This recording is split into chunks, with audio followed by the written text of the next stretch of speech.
If you've looked into the development history of Half-Life 2, you know it wasn't a simple, straightforward story. After releasing one of the best games ever made, Valve were in a very difficult position.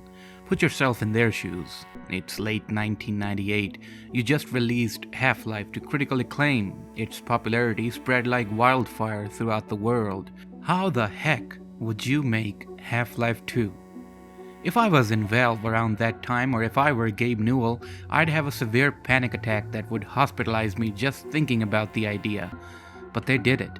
It took 6 years, a leak, one hell of a development cycle, but they did it. And the world was blessed with one of the greatest sequels ever made. But during the development period, Half-Life 2 went through a metamorphosis again and again. Even this channel's early success is sorely based on this quote-unquote Half-Life 2 beta. But even if you've seen my videos, you know that isn't even the half the story of Half-Life 2. What I have covered so far, in moderate detail, is the 2001 era of the game. There's quite a bit to look at that came afterwards, and some little pieces of information from before. Thanks to communities like Valve Cut Content and Project Beta, I can be the messenger in sharing this information with you all. To simplify the development stages of Half-Life 2, we can divide it up into the following stages. Late 98 to June 1999, the pre-pitch era. Half-Life 2 at this stage is nothing but mere ideas and scraps of scenarios being pieced together. I have a video from 2020 about this topic that covers it in detail. Definitely check it out since it holds up pretty well. June 1999 to mid-2000, the Hyper Era, an abbreviation for the ship Hyperborea that would later be turned into the Borealis. Mid-2000 to mid-2002, the Dark Dystopian Era, my favorite era. Dark and gritty atmosphere, heavy influences from movies like Blade Runner and Dark City, and books like 1984. This is the era I've talked the most about on my channel. And finally, mid-2000 to 2004, you can call it the retail era. The point in time where Half-Life 2 had evolved into the game we all recognize, the familiar designs and locations. From here, it was a matter of evolution into what we got at release. From this era, I've yet to talk more about the 2002 and 2003 era maps, but that's for a later video, I guess. But rewind a little to that short period between 1999 and 2000, where the game actually started development. Ideas were starting to take shape, assets were being made. The Hyper Era. I feel like it's the most mysterious time in Half-Life 2's development. Apart from references to ideas from that time, some text files, we don't have much else referencing the Hyper Era in the 2003 leak. Most of the leak was either from the Dark Dystopian Era or the Retail Era. But during the Hyper Era, a lot of ideas were conceived, such as the game starting off as Gordon is standing on an ice bed. He hears the bells in the distance. He finds an ice-locked Hyperborea. Stalkers, soldiers, Sactics, Elena, the console, and of course, Odell. Places like the Weather Control, the Citadel, the Skyscraper, Kraken Base, and the city. These were all things and people and enemies that were created during this era.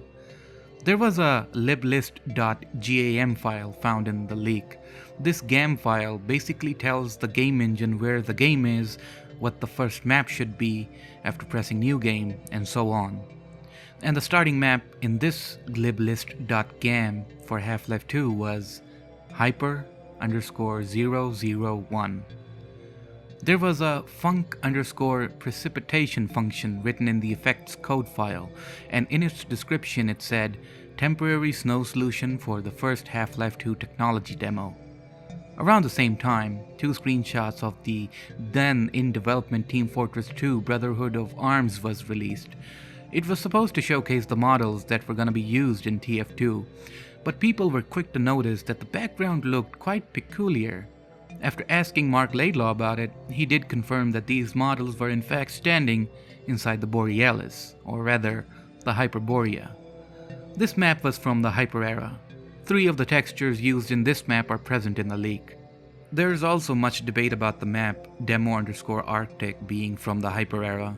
It mainly uses audio from that time, but what doesn't fit the bill is its modification date, 2001. Some say that this was only a demo map and nothing else. Some say that this is the actual Hyper_001 where Half-Life 2 was supposed to start, but all we can do is speculate. Interestingly, the skybox used for this map is called Sky_Spire01. The name Spire refers to another location that would have been in the Arctic area and is also something from the Hyper era. Lastly, I'd like to mention that in the leak, two batch files were found, hyper.bat and hyper_fog.bat. These are both dated July 29th, 1999. These may be one of the earliest remaining files in the leak related to the Hyper era.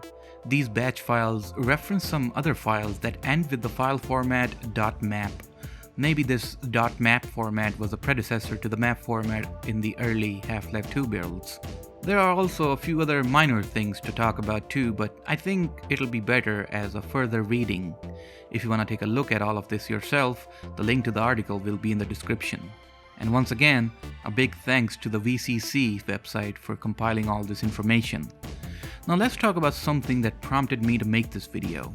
Ladies and gentlemen, I present to you Hyper. Hyper was a mod for the original Half-Life and it ran on the Zash engine. It was in development in the late 2010s and unfortunately, as far as I can tell, has been in silence for almost 3 years.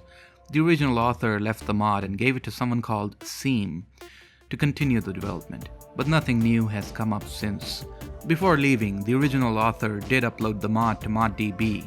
There's not much work done, but what does exist is, I think, worth taking at least one look at. Call me desperate, mad, or insane, but I think if we can't have the Hyper era maps, then these fan-made ones are the next best thing. I absolutely love the atmosphere this mod has. It mostly consists of the Arctic and the Hyperborea maps, but there are also additional maps as well as incomplete maps like the Kleiner Lab, City 17 and more. Unfortunately, like most mods trying to recreate the beta, this one too, I think, has been cancelled. Oh, what could have been. But before I end the video, I'll show you some footage that I captured of these development maps. You can also play them yourself as I'll be putting the link in the description. You'll need to own Half-Life 1 to play this.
So that's pretty much it for this one.